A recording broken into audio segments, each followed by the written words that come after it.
So welcome to session number 7, wherein we are discussing about the torsion, which is under module number 4. So in the previous sessions we have seen how to derive the torsion equation, and also we have solved some problems based on torsion equation. So next part in this module we have what is called as torsion of thin-walled sections or torsion of thin-walled tubes. So here the main purpose of this thin-walled tubes is the lightweight characteristic of these thin-walled tubes which are used in constructional work. So where the lightweight is of significant importance. So thin-walled tubes are considered to be prismatic, where the cross-section remains constant, but one thing you have to remember is that the thickness is allowed to vary within the cross-section here. A small amount of variation in thickness is allowed within this cross-section. So here the surface, we have the thin-walled tube here. So just like in the derivation of torsion equation, we have taken the solid tube, solid shaft. Here we take a hollow shaft which is thin-walled. So along the axis X, the torque is applied T. This is the length of the tube, thin-walled tube, and this is the cross section of the thin-walled tube here. And T is taken as the thickness of this tube along this cross section. And you have to remember this one more term here, middle surface. So middle surface is nothing but the surface which lies in the midway between the inner boundary and the outer boundary of this tube. So this surface which is in the middle of the inner and outer surfaces of the tube is called as the middle surface. And here we have taken a small element here in the tube, and it is enlarged here. So this is the element which is taken, which is considered for analysis here. So this is the thickness of the tube here, and along the axis we have taken the distance of the element as dx, and circumferential, along the circumferential direction, the distance, the length of this element is taken as ds. And we can see that the shear stresses tau will be acting on this element is shown here.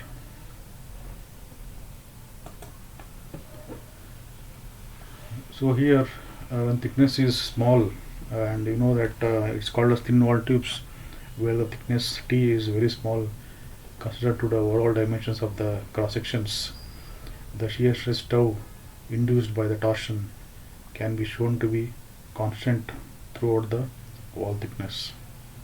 So this shear stress is found to be constant throughout the thickness of the wall of the tube when the thickness is very small compared to the overall dimensions of the cross sections.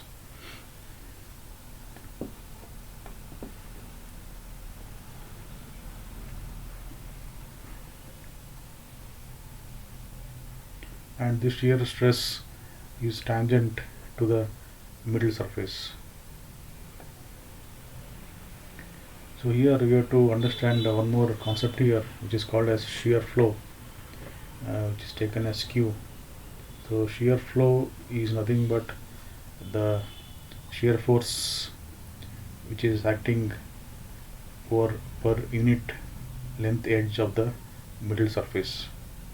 So this is the middle surface, so we are taking the shear force per unit edge length of the middle surface. So this is the edge length of the middle surface, that in the section it is shown here. So the shear flow Q is represented as the shear stress tau over the unit edge length of the middle surface. So it is taken as Q is equal to tau into T over thickness it is taken here.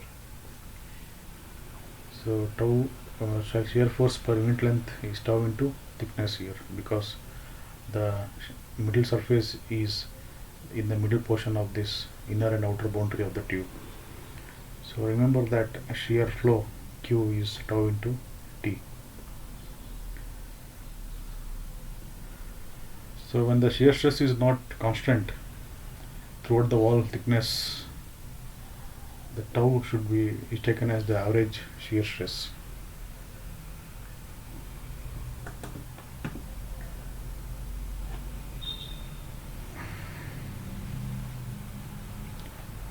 So here we have taken the element of the tube or the thickness here. So this is the axial length dx and this is the circumferential length ds. So here this is the shear flow along the x-axis on the one side of the element, and on the opposite side of the element it is in the opposite direction. So it will be q plus differential of q with respect to this direction s ds into the length, the circumferential length of the element ds. So on one side it is the shear flow is q over the length x dx, the other side it will be q plus differential of q with respect to ds into the length of this circumferential length ds. So similarly, if you take a shear flow q along the circumferential length ds, on the other side, on the other face of the element, here it will be opposite and it will be taken as q addition of differential of dq with respect to dx, this length. So differential of shear flow with respect to dx into the length of this element, axial length of this element here. So here we have analyzed the shear flow on the element over the faces here with respect to axial length and the circumferential direction. So when you take the summation of the forces, shear forces in x direction and in the circumferential direction s, the summation should be 0. So if you take the shear forces along x direction, so we have this q and this one, so it is q, this one q plus dq by ds into ds into dx, so this is along x direction, and this shear force is in the opposite direction, so minus q into dx, that should be equal to 0. Similarly, along the x direction we have these two forces which are opposite in nature, so this term q plus dq by dx del x into dx into the length ds minus q into this edge qds is 0. So if you take this, if you analyze these forces, we can see that the shear flow d, that is q, is constant throughout the tube. So dq by dx is equal to dq by ds. So you can say that the force acting on each side of the element is equal to the shear flow multiplied by the edge length. So the force is equal to this shear flow multiplied by the edge length. So this is the shear force. So now the shear force, we told that it is shear flow into the distance here. So the shear force is taken as P. So with respect to differential of shear force, is nothing but shear flow into the length of that element here, ds. So the moment, if you take the, now when you know the shear force, we can understand the moment of the force. So that force into distance, the radius is taken here. So that force into radius will give us the torque or the moment of the force. So qds, so dp is nothing but qds, so if you put that, it will become qds into r. So r dp will be qds into r, and r is nothing but the perpendicular distance of O from the line of action of dp. So in this diagram, this is r, and this is the shear force dp. So here it is tangential along the surface here. Okay, so it is the middle surface, on the at the tangential of the middle surface the shear force is acting, and that r is nothing but, if you take any arbitrary point in the tube, that r is the distance of this line of action of this force to the arbitrary point O here. So if you take the sum of this moment, it will be again the torque. It is called as torque. So the torque is we are going to integrate over the surface of this torque here, moment of force here, qr ds. So the total torque is nothing but the integration over this surface of over this cross sectional length. So you can see that the total torque is taken over the integral over the closed curve found by the intersection of this middle surface and the cross section, and this is called as median line. So the length of this median line is s. So this is the middle surface, and the line which is in the middle of the thickness of the tube is taken as median line s.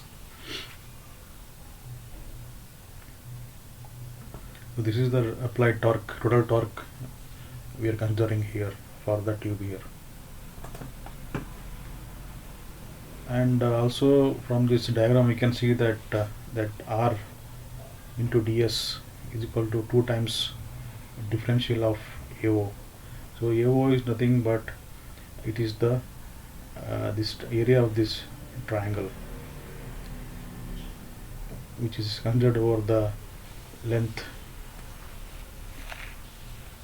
middle surface length ds. So if you take the area of this, it is DAO. The DAO is the differential, that is area of the shaded triangle, this triangle. We can say that r into ds will be equal to 2 times DAO. So this r into ds will be equal to 2 times of this AO. So therefore, if you substitute, if you take the integration of rds, it will be 2AO, and AO is the area of the cross section that is enclosed by the median line. So this is the median line. So AO is nothing but it is the integration of this area over the cross section. So therefore, from this equation you substitute qrds, that is rds you substituted as 2AO, so we get the torque as q rds, or if you integrate that over the area we get T is equal to 2AOQ. So Q is the shear flow, so integration of rds is 2AO. So we get the total torque as 2 times area of that area of the cross section enclosed by the median line into the shear flow. So we can modify this equation, we can rearrange, we can take it as in terms of Q T by 2A naught. So again here we will be finding out the work done by shear flow acting on the element. So the work done du is half force into distance. So here the force is nothing but qds, so distance is nothing but gamma dx. So this gamma is nothing but shear strain, because of the shear force we have the shear strain of the element. So this element is under strain, and gamma is the shear strain. So this gamma dx is taken as a distance. So the total energy or work done is half of the force into distance. So distance is gamma dx, and the force, you know, it is QDS. So when you substitute the values of gamma, so shear strain is with respect to shear stress and the rigidity modulus, and when you substitute the values of tau, we get the energy, the work done as du by half of the QDS gamma dx as du shear flow square by 2gt ds into dx. So here you can see that we have introduced the rigidity modulus in the work done equation. So if you want the overall work of the shear flow for the entire tube, we have to integrate that over the middle surface, and you have to note that shear flow and rigidity modulus are constants and the thickness is independent of x. So if you take this equation and integrate that over the length of the tube, we get this equation. And we know that conservation of energy, that total energy U should be equal to the applied torque. So U is equal to T theta by 2, so half of T into theta. So using this, all these values, and substituting this Q value, we get this equation here. So from this equation, we have the angle of twist with respect to torque, and the rigidity modulus is there, length of the shaft is there. So we are getting equation with the geometrical parameters, thickness, length, and with respect to torsional parameters like angle of twist and metal property, rigidity modulus. So we can rearrange the equation and we can find out the angle of twist, and since all these are constants, it is taken outside, and it is the length of the element, the circumferential length is integrated over the thickness. So here if the T is constant, we can say that ds by T will be equal to the S by T. So this capital S is nothing but the median length of the median line, which we had seen before. So this is the median line, and the length of this is S.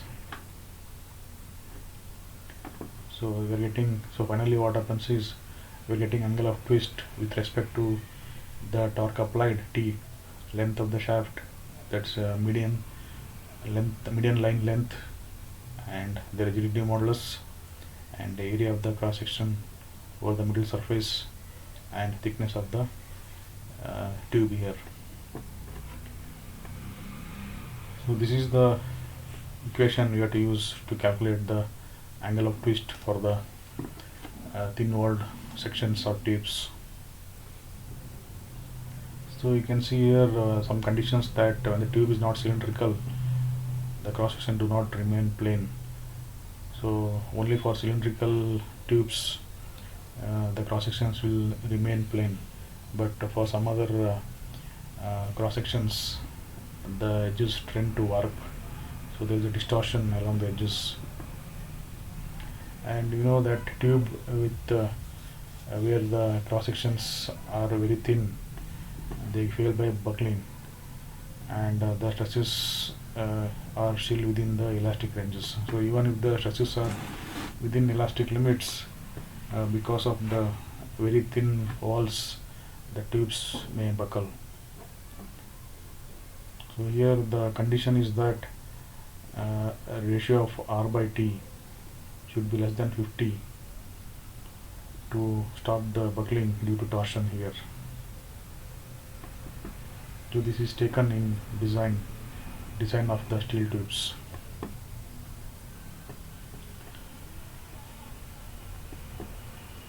And also in very thin tubes, sharp corners should be avoided, because of the, you know that that sharp corners tend to cause stress concentration, and when the stress concentration or stress increases at a point, there is a chance that it leads to crack initiation and leads to the failure of the material.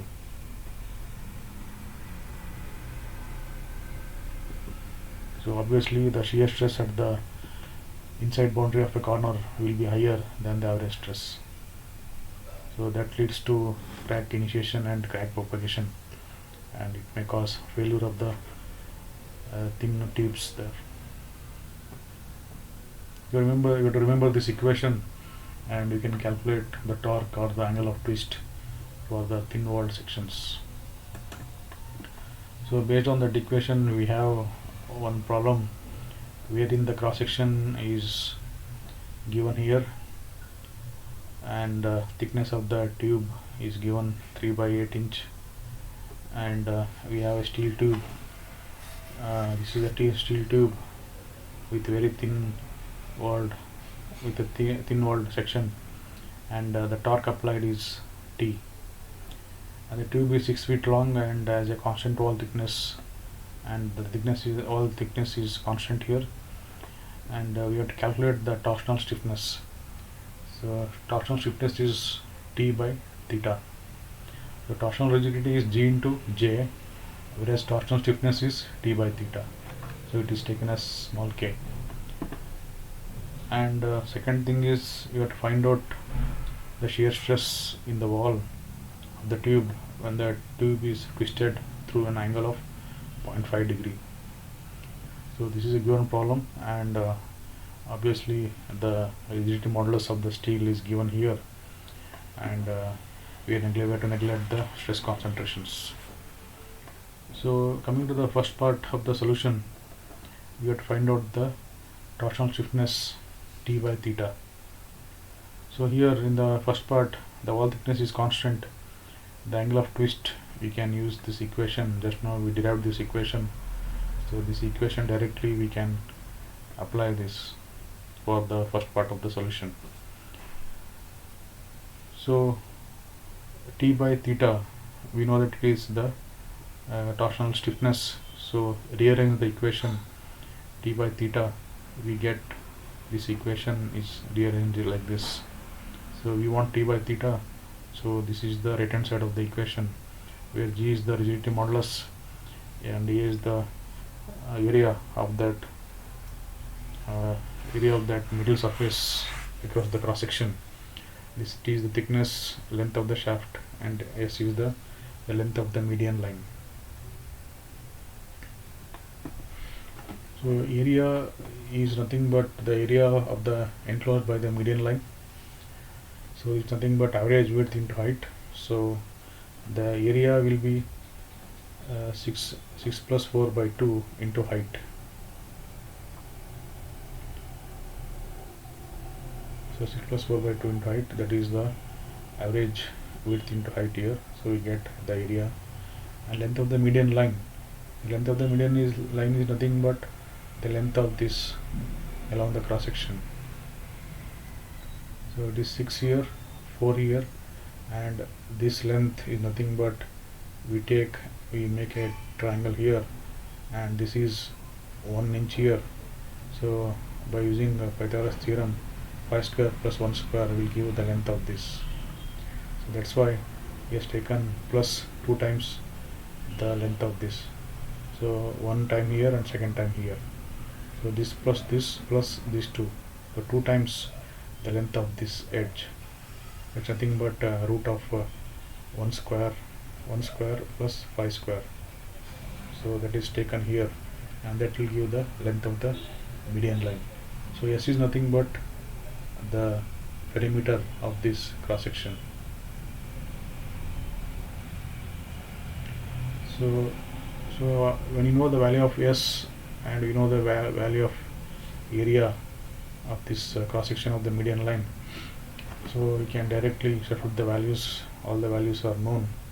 So it is 4 times the G, rigidity modulus, into the area A0, thickness 3 by 8, and S we have the value of S here, and this 6 into 12 is nothing but that length of the shaft, the length of the tube here. So it is 6 feet long, so 6 into 12 inches. So we get the T by theta torsion stiffness directly by substituting the values as 7.735 10 to the power of 6, and that is nothing but torque by theta, so it is Newton meter by radians.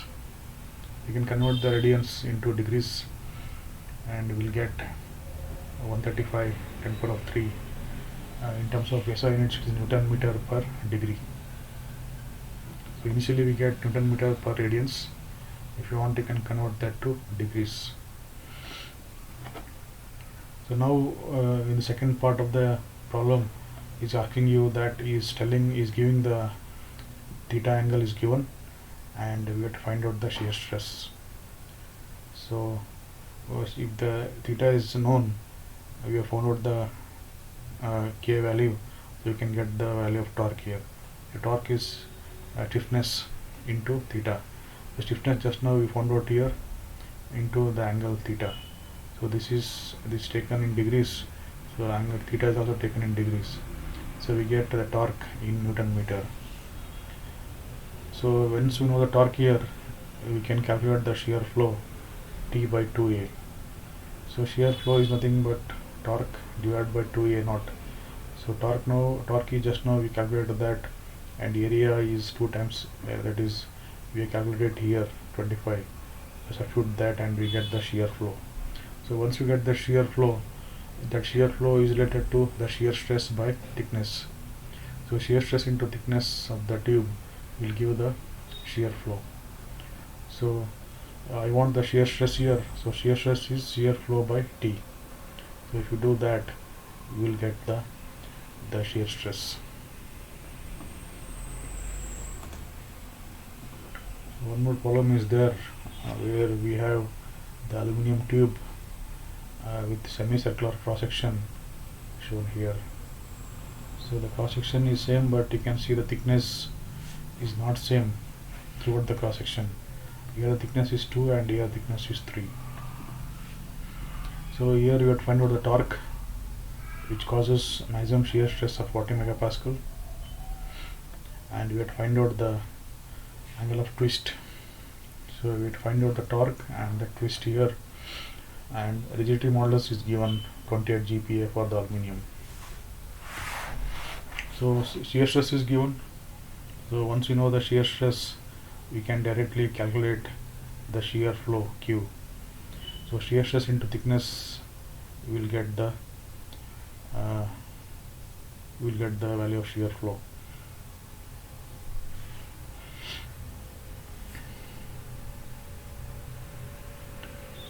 So once we get the value of shear flow, we can calculate the area.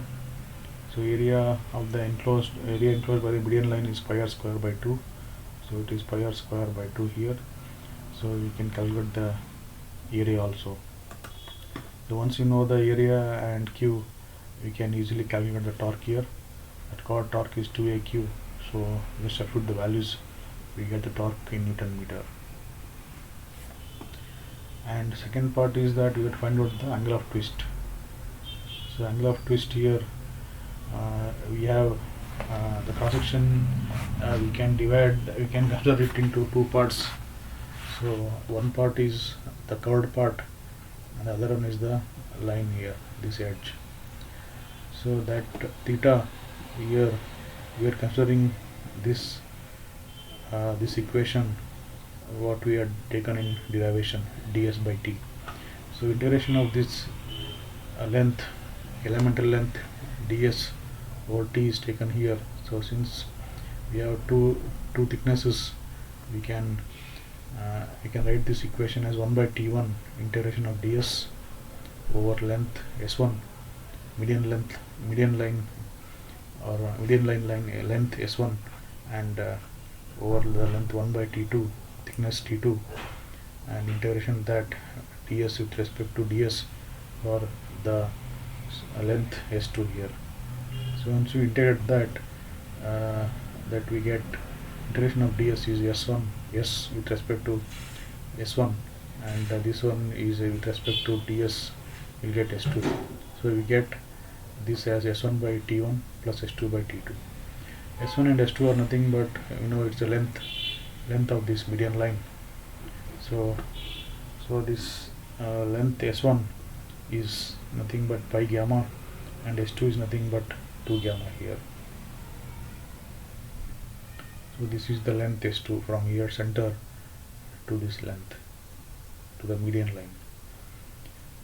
So S1 is pi gamma, so it is an arc here, so pi into this radius, and this is 2 times the radius here.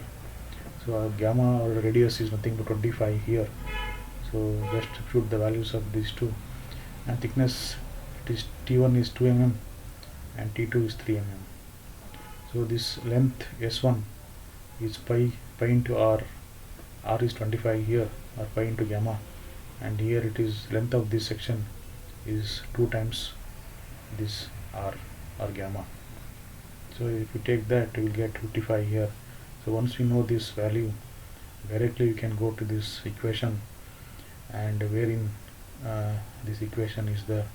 So once we know the value of this ds by t, we can substitute here, and the torque is known, length of the shaft, length of the tube is taken, it's given, and rigidity modulus is known, area is known.